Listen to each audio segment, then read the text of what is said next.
everybody. Welcome to episode 4 of the series Building with Camtasia. As you can see, we have an extra person in the box today, so we'll let him introduce himself here in a moment. But if you haven't had a chance to get caught up in the last 3 episodes to kind of let you know where we are, we kind of built a couple different little branching scenarios last time, but something big happened this week. Camtasia 2021 launched. So I think this is a tremendous opportunity for a lot of folks out there, especially if you have a previous trial of Camtasia 2020, you're still on the job market, you're still looking to work on that portfolio. Guess what? You can get a new trial, Camtasia 2021, build something with your portfolio.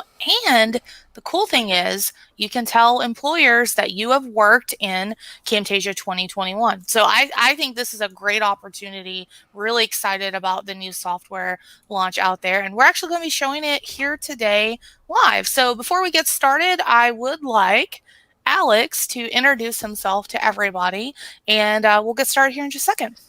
All right, my name's Alex Mitz. I am an instructional designer currently working for California State University, Bakersfield, as well as a handful of freelance projects on the side.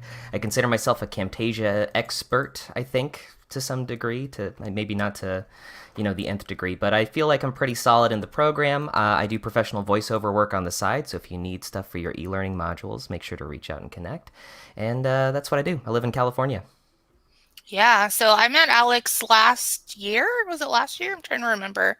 Everything is Yeah. just kind of maybe 2 years. I don't know. But anyway, Alex is awesome. So really happy to have him here. But of course, Mr. Suarez, you're definitely not chopped liver either. So we appreciate you being here too. Happy to be here as always. Awesome. All right. So before we get started, I just want to share again, we have a couple different little things in the resources. So just to show you what to get in the resources, resources can be accessed a couple different ways. If you're in Crowdcast, hit the button below our video, or if you are in YouTube, you can hit the description here. So we got some different things today. So the first one and the main file we're going to be using today is going to be this top one here, this pandemic video starter, and we'll start with that here in just a moment. Now, as promised, I think Katie Ryan specifically asked this on our last stream, the thing that we built live as we were on the air last time, that is now accessed. So you can download that zip and pick up right where we left off in episode 3 if you wanted to do that. Also, a couple other things is added to the resources for this time around. Epidemic Sound is, we do have a clip from that today in the zip. So I just wanted to share that if you're interested in getting some really nice kind of sound bites for your projects. There's some great stuff there.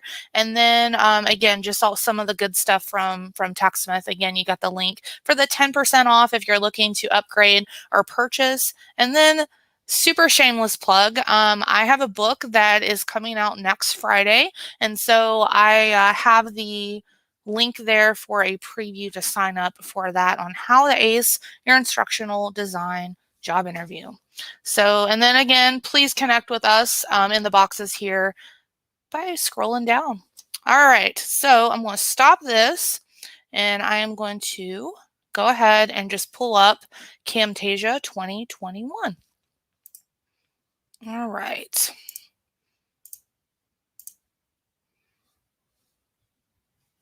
Maybe I am.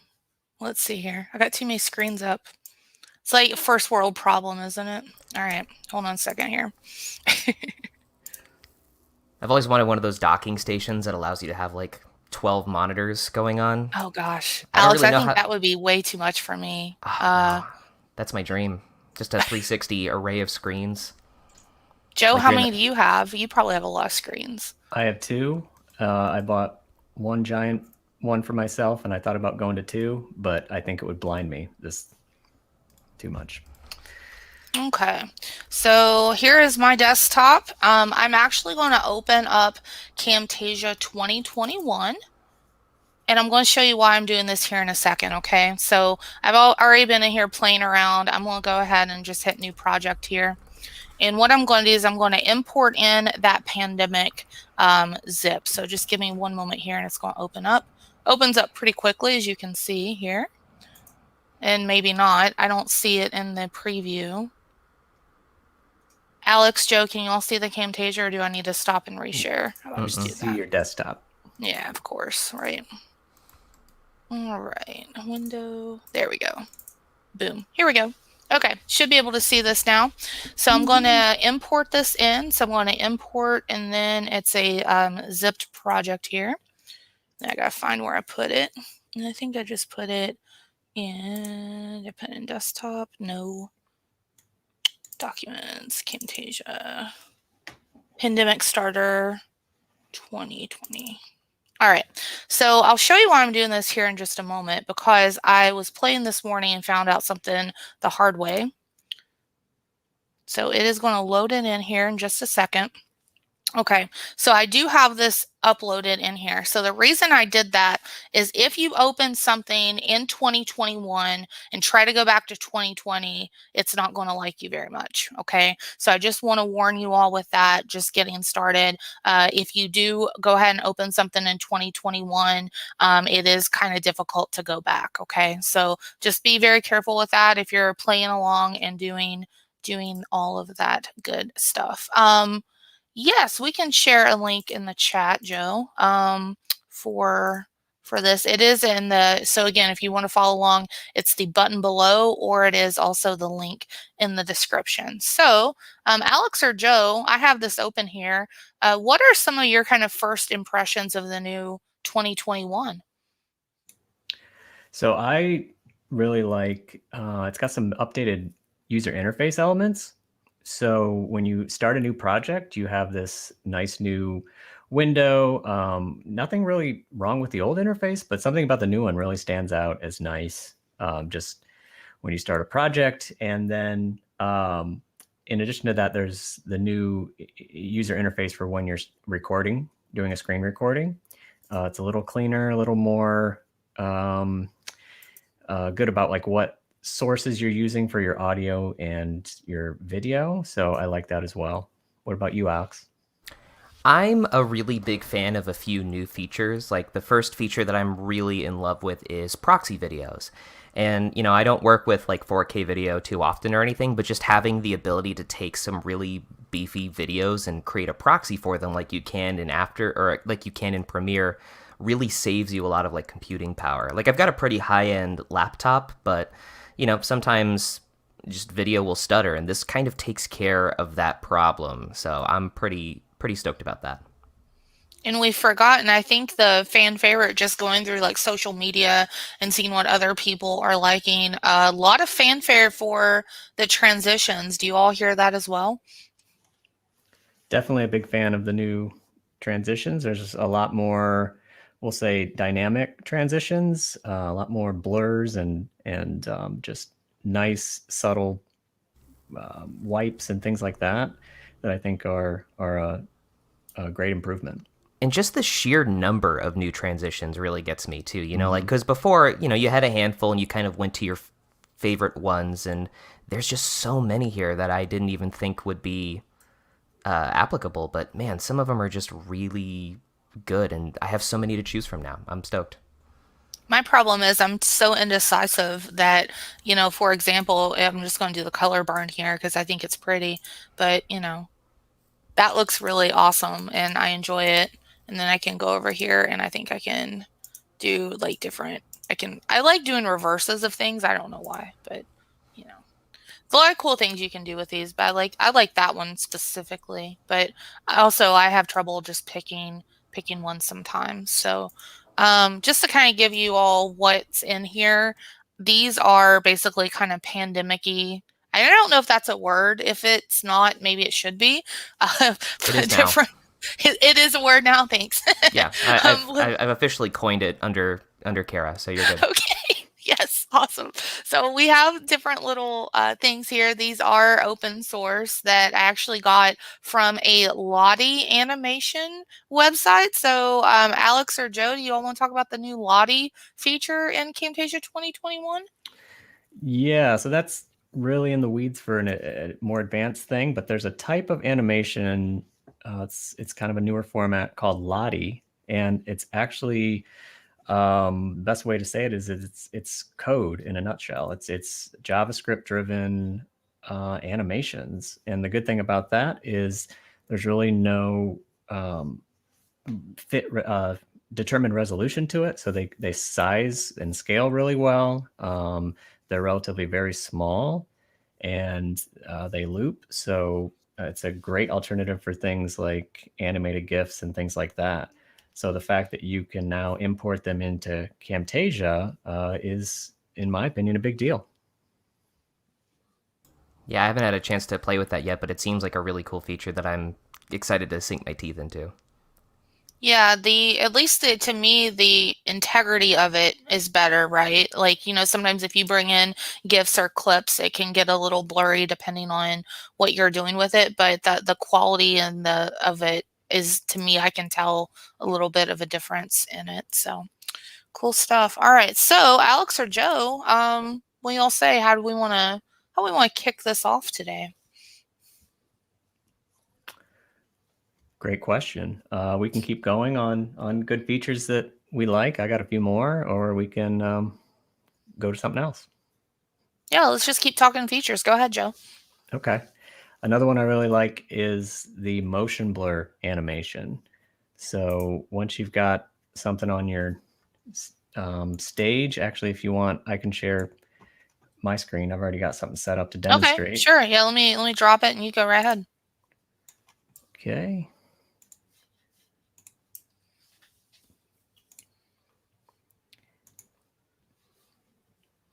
Tell all my browsers that yes, yes, yes, yes. All right. It's in there. I think you need to. Yep, I got it. Oh, awesome. All right. So here in Camtasia, like I said, the motion blur animation, I really like that.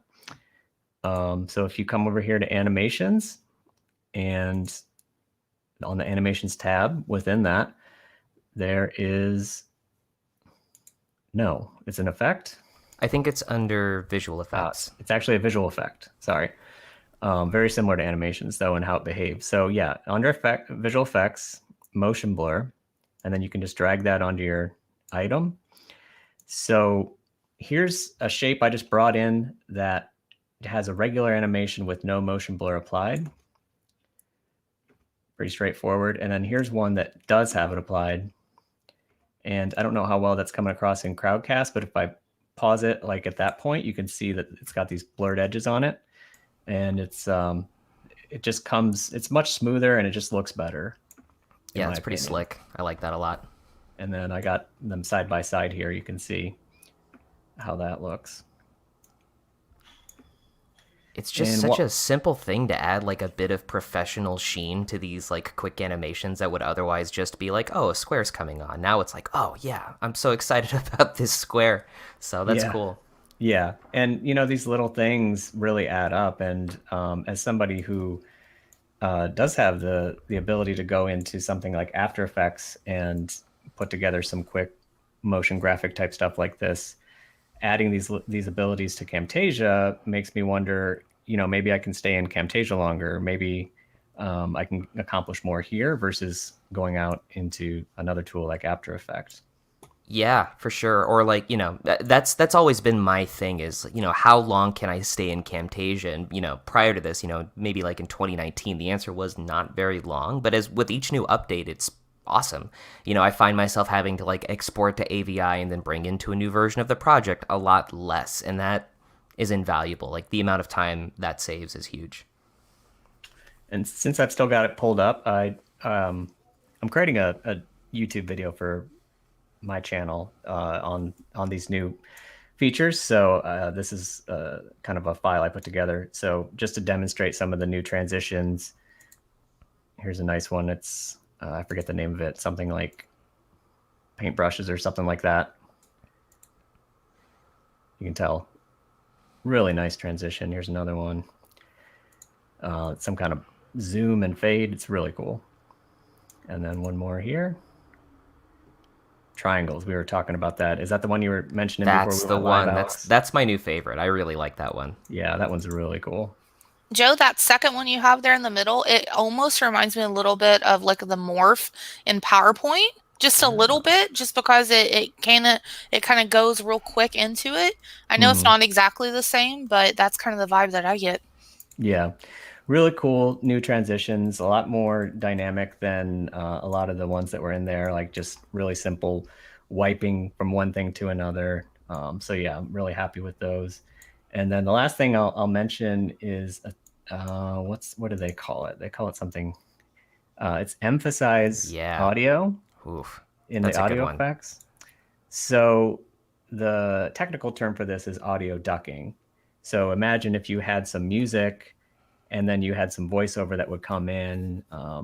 You hear it a lot in like commercials and stuff where you'll hear a few seconds of music and then the narrator will start talking. And while that happens, the music doesn't just stop, it kind of fades into the background. So the music audio ducks so you can hear the voice more, the voice is more emphasized. So previously you could do that in Camtasia, but a little more advanced because you had to know that when you select an audio file, or sorry, audio clip on the timeline, that this bar here is your volume, and you can adjust the whole thing like that, or you can come in and add individual points. So if I add a couple points like that, then I can adjust and make it the volume different at different points. So I could manually make some audio ducking like that, assuming this is my music down here and this is my voice audio right here. But now I don't have to do that. Hit Control Z here. All I have to do is just drag that emphasize effect and it does it automatically. And I thought the default settings were really nice, but with so much with Camtasia, when you have that selected, you can go over here to the properties and adjust things. So in this case, how much do I want the audio emphasized? So since this is 80%, I'm assuming that that would mean that my music audio file would go down to 20% in volume. What if you really want to get specific on how that music audio fades out and in, you can adjust that and the timing as well. So really cool. And with that, I will stop sharing my screen. You didn't say I've spoken. I was waiting for it. Was desperately waiting for it, Joe. I don't know if I can be on It's fine. record saying that. It's fine. One other thing I'll talk about, and then we'll transition back over to the file here. But I have to say, I don't know if anybody's had a chance to look at the TechSmith assets, but I don't know if it's just because I hadn't looked for a minute, but they've really stepped it up. So I'm gonna pop over here and go over here to Camtasia. Now, you do get some of these for free, but they do have a subscription service as well. But if you just, I don't know, I just type in videos here, they have partnered with some pretty big names. So specifically, I see a lot of stuff through Storyblocks that, I haven't seen in here before that, again, really super high quality clips here. So like right here's an example of one with Storyblocks. So if you don't have a asset library subscription, or you're looking for good B-roll, or sometimes you just might just flip through here and like be inspired on, ooh, I don't like eyeballs, sorry, things that you like, then this is a really good call. But they have it for both Snagit and Camtasia, and I find myself, especially since I got the 2021 upgrade, I've been going through here and I'm like, well, yeah, it's looking pretty good. So just want to throw that out there as well. I'd love to hear also in the chat if you use TechSmith assets or not. Joe or Alex, do either of you use them? Yeah, I think I spent so I went back and checked myself, and there's a lot more than there was before, because I think the last time I checked was when 2020 came out, and it was fine. Like it was enough for what I needed. But now that I've gone in and checked since 2021's come out, I think I had to spend like 30 minutes just downloading all the new assets. That's how many there were. Yeah, Wow. and I made the mistake of trying to download a few before today, and I mean they got 4K, and silly me, I didn't look, and then I was like, why is this taking a while? I was like, oh Yeah. yeah, whoops. So Anyway, just wanted to shout that out too, because I like it when they've kind of built this ecosystem around their product, right? So not only do they have this product that you can build these videos in, but then they also have the supports that you need to be successful, which is what it is all about. All right. Well, back to our project. Give me 1 minute. All right, we are back. And so now that Joe, you've talked a little bit about what you like, Alex, you've talked a little bit about what you like, I'm curious because this kind of whole series is about kind of building this story, right? And how do you tell a story through video? How do you build something non-proprietary for your portfolio, right? Given kind of some of these new features, what are some that you think you'd like to highlight if you were building out a video that tells a story? Oh gosh, that's a huge question. I don't know. I think the thing that I've really been impressed with Camtasia and continually get more impressed is using animations. So I've had to build a couple of videos recently for the college I work for, and even just animating the regular annotations is kind of a big deal. So like annotating or animating an annotation or animating a text box or animating an arrow calling something out. There's just so much that you can do with that sort of like motion tweening in Camtasia. I think that's really impressive to be able to do. Very cool. No, I can see how that could be really, really super helpful. Yosefe, what do you got? Yeah, that is a big question. I don't know if I have a specific answer, but one thing that would definitely add to storytelling rather than take away is using transitions effectively. Because one of the risks that I think a lot of people, I'll include myself in this, are drawn to is we have all these cool options now, and we want to use them all just because they're there. But using the right transition for the right two clips. So, for example, these circular ones, if it's hard to really explain without an actual visual, but if I had something and I wanted to transition to something more circular, like a roundabout in the road or something, I could do so with a transition that is more circular and that makes more sense, and that doesn't take away from something I'm telling. Whereas if I'm talking about something that's kind of serious in nature, and I want to focus on some concepts that I'm laying out, having some really flashy transition out of nowhere, that does the opposite. It kind of distracts and takes away from the storytelling.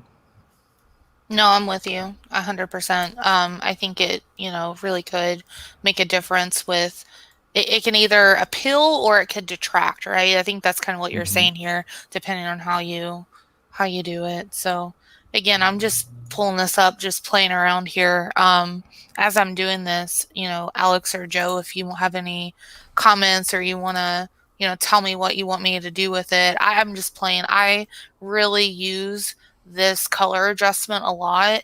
I saw something, actually a colleague of mine, my former institution I worked at, might be one of my favorite video pieces I've ever seen anyone do. And it was a video that was done talking about kind of this motherhood penalty of, when women have children, it can be harder for them to advance in their careers. And it talked about kind of the roadblocks that they had after they had children, or they said that they were going out on maternity leave.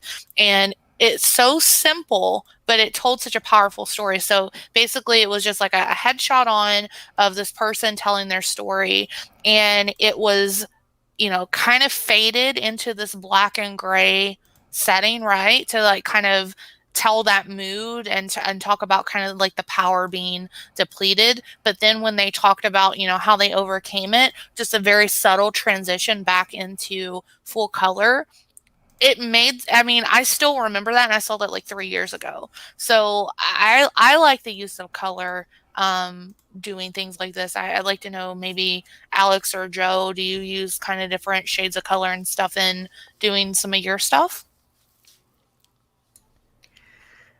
Absolutely. I mean, I think what you're describing is setting a tone and a mood Hmm. through visuals. And you can definitely accomplish that by adjusting the colors and um, like you've done so here. Yeah, I think one of the things that really, is important with color as well. Like, I really like, saturating. I really like colorizing. One of the new features that we haven't touched on yet that's kind of important for colors is when you bring in something from your library, like a template or one of those animated intros that you can get from Camtasia for free. And you can now adjust the colors of each individual element with your Ooh. properties editor. And that's really important if you're especially doing like a freelance thing for another company that has a specific set of brand guidelines. So like if you're pulling something in like what you're doing now, you've kind of got that like strawberry red, one of them might be like a bluish color. But you can now adjust those things right on the fly from your quick properties, which is invaluable, rather than like expanding or exploding the group, adjusting each thing. It's pretty awesome. That is very cool. Yeah, that's a new feature because before you just either had to just kind of take it and see how they did it and rebuild it, right? I've seen people do that before. So that's pretty cool. Yeah, yeah, yeah. That's a good call out. All right. So I don't know. I'd love to know in the chat, either in Crowdcast or on YouTube, these particular things that I brought in, can you think of like a story that you'd maybe want to tell with these? Again, I know they're kind of generic, but and feel free to bring in some other things too. And then I do also have a audio clip here that you can also use in the future, and it's again kind of this like very slow piano, but then it crescendos up to something a little bit more up tempo and happy if you wanted to have a happy ending. Whoa. Hey, Kara, we have a question in the Q&A that kind of fits into this. Perfect. Cheryl Rogers asks, can you take that picture that you had on the screen previously and fade it into the unadjusted image? Okay, meaning the this Color one right here, adjusted. Yep. So take that color adjusted one this one. and then fade it into the original. So okay, I actually undid it. So let me go back here. Let's color adjust it. Okay, so there it's color adjusted. Here's how I would do it, but I'd love to hear how you all would do it too, because again, I think there's more than one way to do it. I'm actually going to take the clip twice. So this is the edited clip. Here is the unedited clip. And I'm going to get rid of these real quick, just get them out of the way. And so I would probably, oh, of course, right? I got to zoom it back in. So let me, or you know what? Why am I thinking that? How about I just duplicate it? I'll just copy it and duplicate it, right?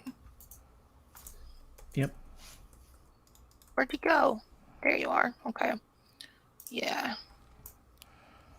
And then I would maybe remove the effect.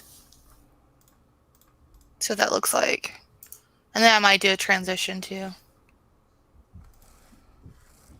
Ah, something like that. Mm-hmm. Exactly. I've got another way if I can share my screen. Yeah, go right ahead. Let me drop it and you go right ahead. See, this Those, is awesome. This is what's so great about having multiple people in the boxes. Go ahead, Alex. one of those six in one hand, half a dozen in the other sort of things. So share screen. Let's do screen one. Am I good? Am I good here? Yes, sir. There All you go. right. So I don't know if we said either go colorized to uncolorized or vice versa, but let's go ahead and drop that colorization effect in there. So let's go. You know what? Yeah, let's go right here. So we've got it colorized and it's now saturated and black and white and sort of gloomy. But let's say we start out sort of, I don't know, happy, and then we move into something sad. I like the custom animation, and the shortcut on that is Shift A. And that drops a custom animation on my timeline. And so I've got my ending keyframe here. And so I'll select the beginning keyframe, go into my properties and set all of this back to 0. And now I can choose how long I want that to go. So whether I want it to be super quick like this, shoom, or nice and slow like this.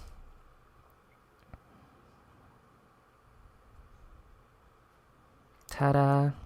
That's another way to do it. I mean, I like both ways too, especially like with Kara's way where you can do the clips. You can sort of stretch out each one and then extend that fade. But just another way to do the same thing. I dig it. I dig it. That's awesome. And see, again, that is also the versatility of Camtasia 2021. There's kind of multiple ways to do the intended effects that you want. So great question, Cheryl. Hope that helps. Appreciate you asking that question. And just want to give a shout out to Helena, who's joining us on YouTube. Welcome, Helena. Thanks for spending some of your day with us. We appreciate it. All right. Shall I reshare again? Keep going? Go for it. All righty. Okay. So again, mine looks a little bit different because I think I super zoomed. Is that a word? I made it a word again. Her in here to kind of, do this with the, to this. I don't know. I'm picturing like spring is sprung, whatever. But I also want to play with some of these transitions here as well. So let me take a look. And as I'm scrolling, Joe or Alex, if you have one you want me to use, tell me.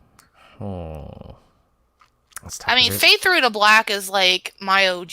Like I use that one so much in building projects, but I'm very boring, I guess. But... No, I'm a firm believer that, simpler is better a lot of the time. So like even though there's like 75 new transitions in this new version, a lot of them are niche circumstances. I'm always going to go to fade. I'm always going to go to Fade Through to Black, most of the time, like 90% of the time.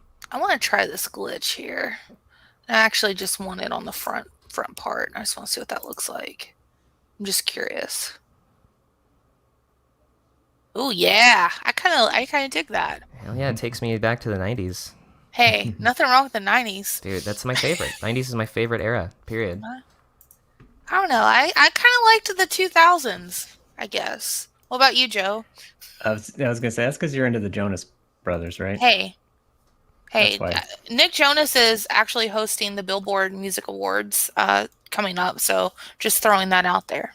Yeah. I need to know, were the Jonas Brothers ever your MySpace song? Of course. Okay, I'm just making sure.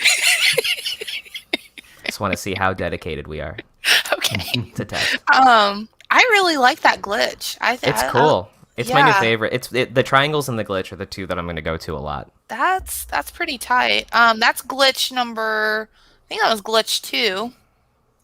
So yeah, I'm just experimenting here. Let's try glitch, OG glitch. Let's see what that looks like. Yeah, that one's pretty good too. That could work. Yeah. Because it's almost like you're going from a black and white to color. Joe, do you know what these remind me of? Like Jonathan Hill loves things like this. I think Jonathan Hill is going to love these glitch transitions.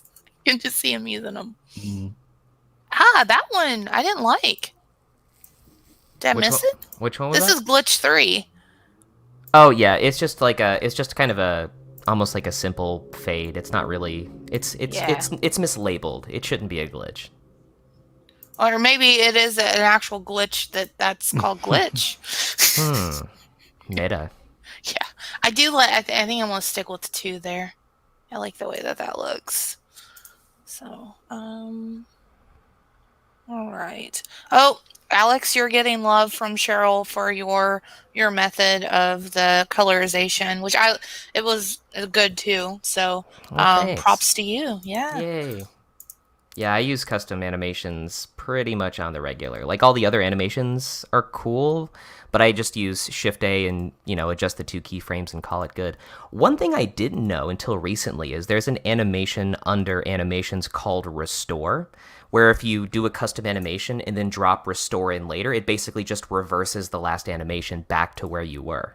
Really? Yeah, I didn't know that either. I didn't know what that was for the longest time. I'm like, I don't want to do whatever this looks like in the preview. It doesn't do that at all. So if you make an animation on a clip and then drop Restore in as your second animation, it just undoes it. So like if you just do a quick zoom in, and then drop Restore in after it, it'll just, it'll go through and then, so what's that? That's a zoom out. So if you drop Restore in, it'll just zoom back to its original property. Shut the front door. Yeah, play it through. Check it out. So we zoom out, and then zoom back in. It just restores it back to where it was. That's cool. So cool. Yeah.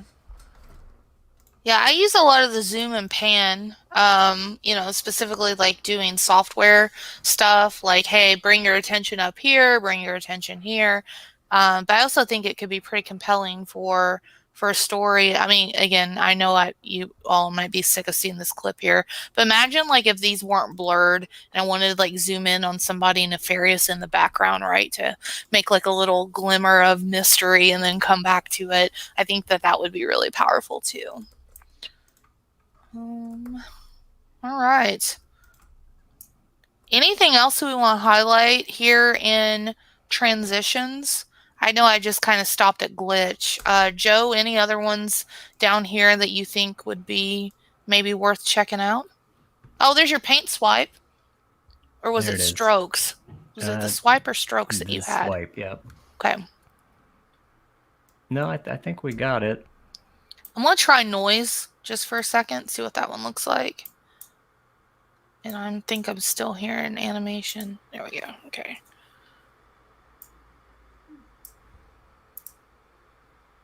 Oh. That's cool. The audio file in me loves anything that has like a waveform on it.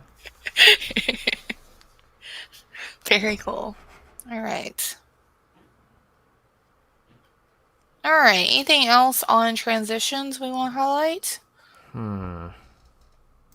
I mean, they're fun. Like, all of the new ones are really cool, and I think all of them have like a place somewhere. So just figuring out where that goes for your project, it's going to take a lot of trial and error. But it's they're all so good. They're all so cool. Yeah, that one looks kind of cool too.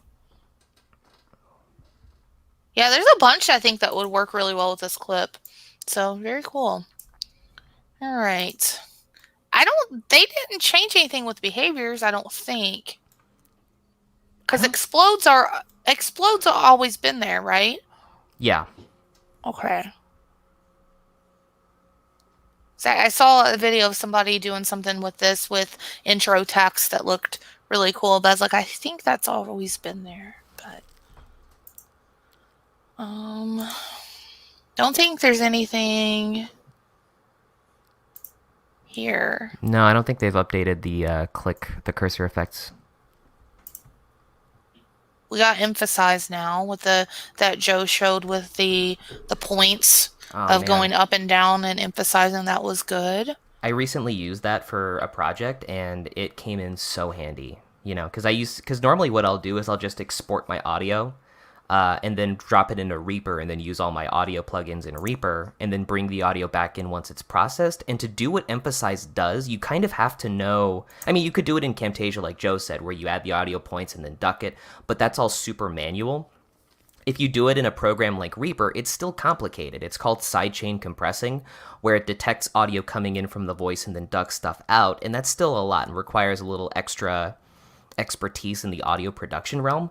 This is just a huge time saver. It would literally save like 10 to 15 minutes of having to process it if you already know how to sidechain compress. If you don't already know how to sidechain compress and have to learn it, that's like an hour at least to get the basics down of doing that. It's such a good feature.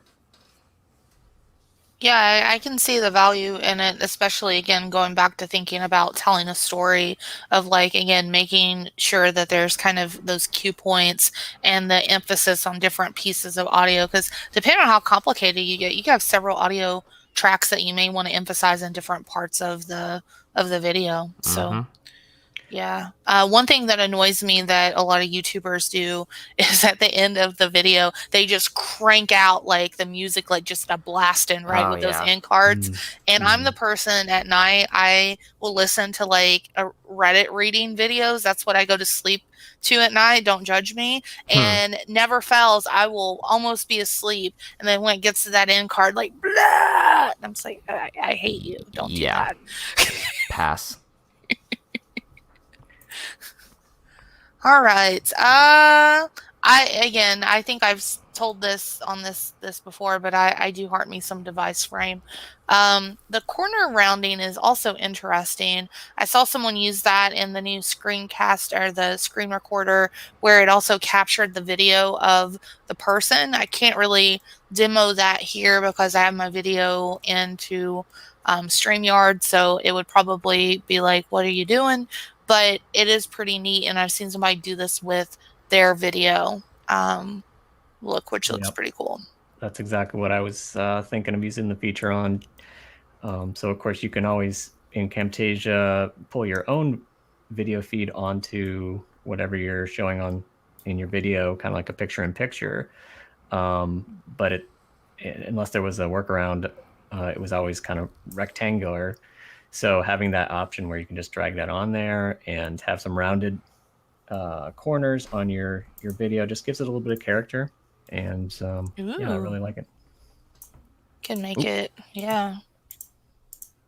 Oh, I didn't know you could choose which corners. That's pretty cool. Yeah, it's Yeah. pretty awesome. Oh, of course it looks like an eyeball, so we gotta fix that. There we go.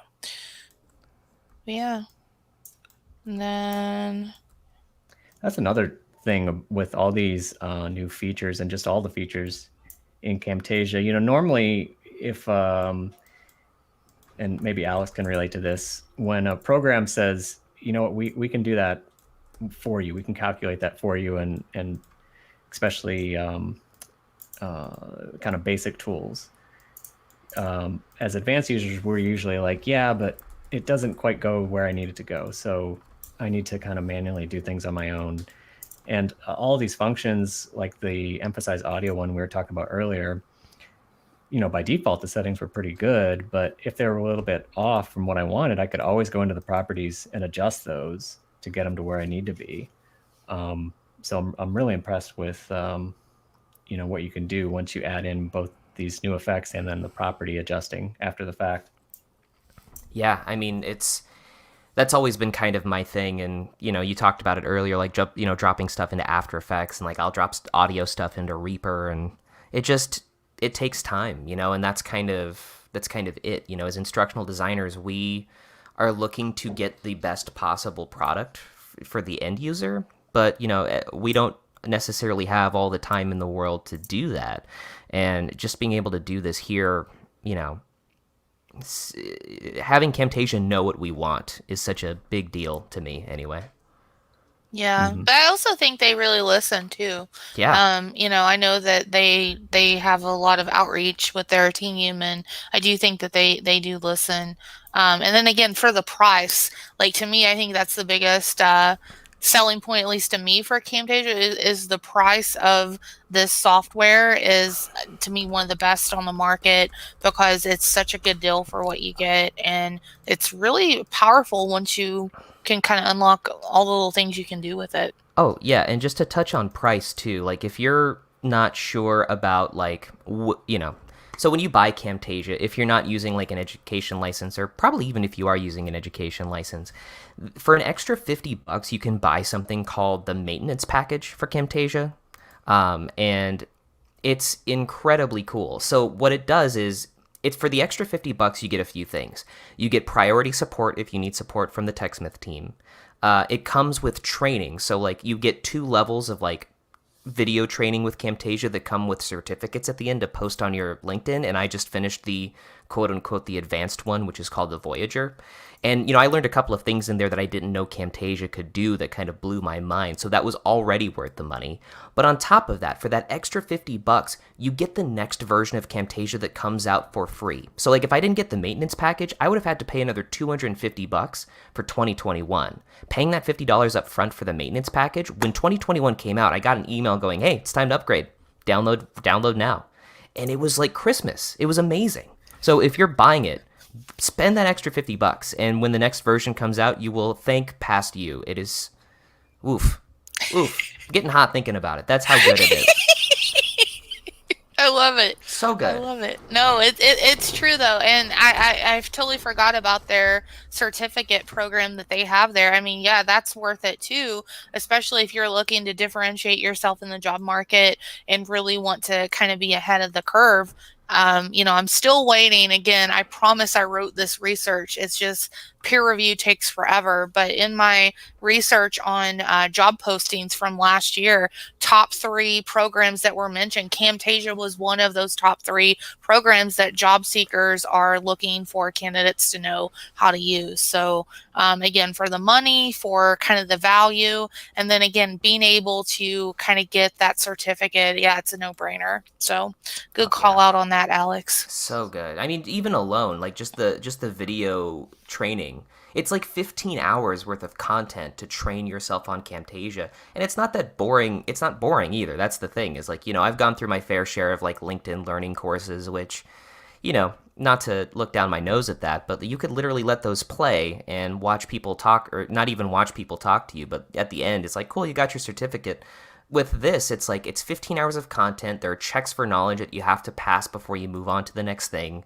But it's really engaging, and they're really well produced because, obviously they come from video producers. But right. Gosh, like some of the features that I learned, like I thought I knew most of what I needed to know, and I still picked up new things. So for those who have very little knowledge, it's a screaming deal.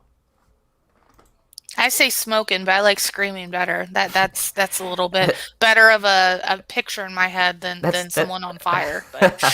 That's just what they used to say when I used to sell cars. They'd be like, "Oh yeah, it's a screaming deal." I'm like, I don't know what that means, but I'll start saying it, and I just haven't lost it. I love it. All right, I've looked at the time, guys. I can't believe we're like at the end of our time already. Oh boy, isn't it been crazy? That's nuts. So with that, any kind of last questions or final thoughts here? As my cat hops up in the window, of course, as soon as I drop it down. So go ahead. There is one more feature I'd like to talk about, and do you want me to reshare? Do you want to share real quick? Don't need to. Okay. I can just talk about it because you now have the ability to save a standalone project. Yeah. And if you've attended our previous sessions, I always go on about how you need to keep all your stuff in the same location so you don't lose track of files, because you'll lose the links to all those assets if you don't, and how Camtasia was different from other programs in that once you add something to your media bin, that it's not adding to that project file. Well, they've adjusted that, and now you have the option, which I think is actually on by default, where it will save everything all in one file, which makes collaborating on projects and moving things around and still keeping track of everything much easier. So again, that's a standalone project is what that's called. Yeah, that's super helpful. So when you go to, well, you know what? You'll probably show it next episode, won't you? I don't want to spoil it. Yeah, I definitely can. Okay. Very cool. Alex, any other like last things you'd like to say or wrap up with?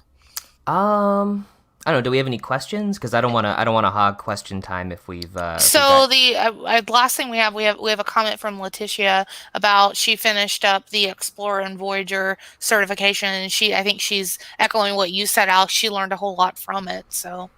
Yeah, I learned 2 things very recently from the Explorer training that I did not know existed, and they blew my mind. So let me go ahead. I closed it. Oh, I just pulled it back up. Okay, so I'll share my screen and just quickly demonstrate those 2 things that I learned. Share screen. Got the tip. Let's go screen 1. All right. So the 2 things that I learned are as such. So when you're editing animations, and this can just be kind of a pain when you're editing a bunch of animations all at the same time, if you edit one thing, it only edits that one keyframe. So for example, if I need to move this whole thing up ever so slightly, the next keyframe will bring it back down if I don't edit all of those things together, which sucks. Now, what I didn't know is that there's a button all the way up here called Property Changes Affect a Single Animation. If I tick this on, it gives me a warning like, hey, this button toggles Edit All Animations mode on and off. The reason it does that is you have to flip it back off, otherwise you can do some major damage to all your animations. So I'm going to hit yes, and so then all my keyframes are highlighted. So I'm just going to move this up ever so slightly, tick it back off, and now every animation has been shifted up. rather than, oh, I forgot to edit this animation, and then it brings me back down. So that in itself is huge, is being able to edit every single keyframe on a clip at the same time. The next thing I learned from Voyager is, whenever I would do all my ripple editing, like if I needed to move everything at once, or move like multiple clips at the same time, ripple editing's great, which hopefully we know. If I need to move this clip and everything to the right, I hold down shift and move it. But if I had to do that for a couple of things, I'd have to like select stuff, hold down shift, do it. It was a lot of selecting, deselecting. You can actually move your playhead. Hold down shift and move the playhead, and it will ripple move everything. And one better, if you need to ripple move in the middle of something, if I hold down shift, it'll create the split for me across my entire timeline and ripple move all that stuff. I don't know if that's common knowledge, but it blew my mind that I didn't have to do a bunch of selecting and deselecting. This is huge for me. That is ginormous. I love that one so much. Yeah, and thank you for sharing that, because I know like all the essential keyboard shortcuts in Premiere to do that kind of stuff, and then I come over to Camtasia and things are different, and I find myself manually selecting a lot of stuff. So I had no idea you could do that with the timeline or the playhead. One more caveat too is like that shift ripple move with the playhead cuts like this. So, but also too, it's a pain if you don't want to cut stuff. If you lock the track, it won't cut it and won't move it either. So that's another one that would also be kind of important to do. And if you do want to leave it unlocked, you can use magnet, shift, move. It'll still cut it, but it won't move it if you magnetize it. So just a couple of quick global ripple editing things that changed the way that I work. So I figured the world should know. Yes, thank you. Yeah, no, that was awesome. I love the that one. split with the move, I found that kind of on accident one day because the machine that I work on at work is a ThinkPad, and it's not the best for editing video. And I was just beyond frustrated, and I might have been banging on the keyboard and was like, "Hey, wait, look what it's doing!" But yeah. Is that one of those that has like the controls and alt keys switched around for no reason other than to just infuriate people? Yes. Yeah. But anyway, all right. Well, with that, thank you so much for being part of today. Alex, thank you so much for being with us today and hanging out. We really appreciate your time. And I'm really excited about next Saturday. That is our last episode of this series. And Joe is going to spend some time explaining out, best ways to export. Plus, we have some things that people have made during this series that we're also going to showcase. So if you want to also showcase your work during our last episode, please just go ahead and send that over to me and I'll be happy to showcase it. But there's been some really cool stuff that people have made just being part of the series. So very cool. I will be happy to send some stuff over. Thank you. Oh, well, awesome. Yeah, very good.